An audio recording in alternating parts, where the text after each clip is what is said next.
ક્રોધનું તોફાન, નમ્રતા, વિનમ્રતા, સરળતા, વિવેકની હત્યા કરનારો હોય છે. અને ક્રોધને જીતવા માટે એક જ સાધન છે, મૌન. અને જ્યારે ક્રોધ આવે ત્યારે મૌન રહેવું હિમાલય પહાડ ઉખડવા જેટલી સામર્થ્ય જોઈ. હવે નારદજી હાથ જોડીને કહે છે, ભગવાન શ્રી હરિ, ભગવાન વિષ્ણુ, મને તમે કેમ માર્ગદર્શન કરો, હું શું કરું? હવે મારા હૃદયમાં સંતાપ જાગી રહ્યો છે, મને ઉદ્વેગ થાય છે, અંદરથી મને અણગમો થાય છે, મને અંદરથી ભય લાગે છે.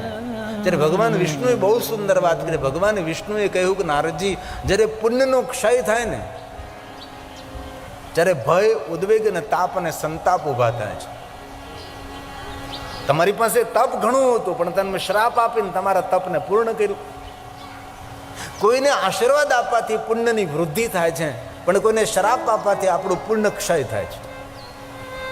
ભલે કોઈને માટે આપણે આશીર્વાદ ના આપી શકીએ, પણ ભૂલથી કોઈને શ્રાપ ના આપો.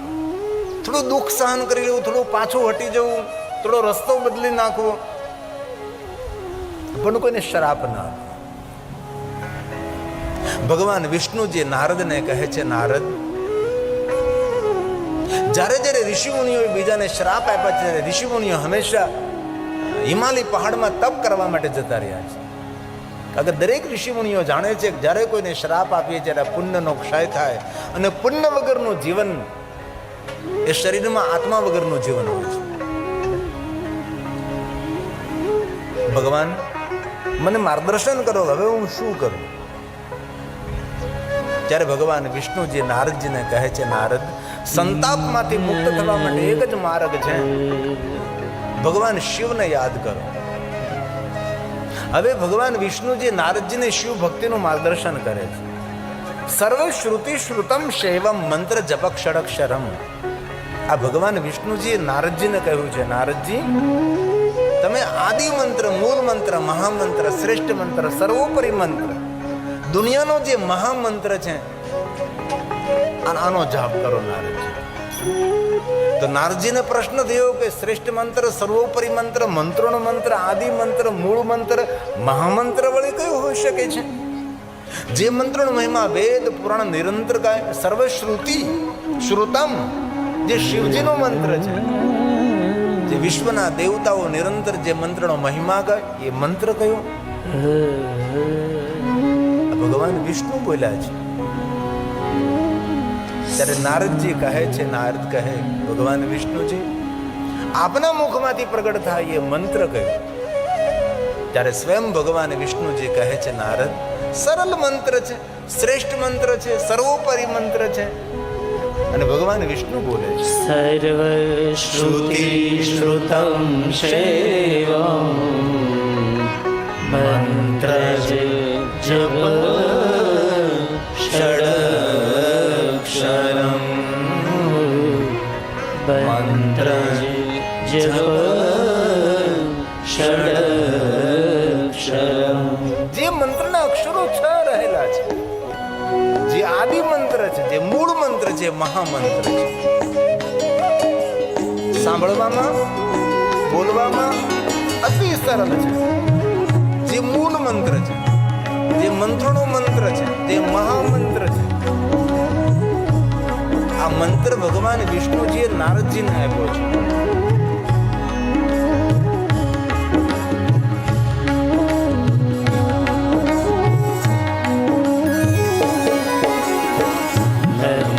શિવાય નમઃ શિવાય નમઃ શિવાય નમઃ શિવાય નમઃ શિવાય નમઃ શિવાય નમઃ શિવાય નમઃ શિવાય નમઃ શિવાય નમઃ શિવાય નમઃ શિવાય. આદિ મંત્ર છે, મહામંત્ર છે, મંત્રોનો પણ મંત્ર છે. દરેક મંત્રનું ઉદ્ગમ સ્થાન છે, દરેક મંત્રનું જન્મ સ્થાન છે. જપે પંચાક્ષરમ સર્વ સિદ્ધિ લવે. દુનિયાની દરેક સિદ્ધિઓને આપનારો મંત્ર પંચાક્ષર મંત્ર છે. નમઃ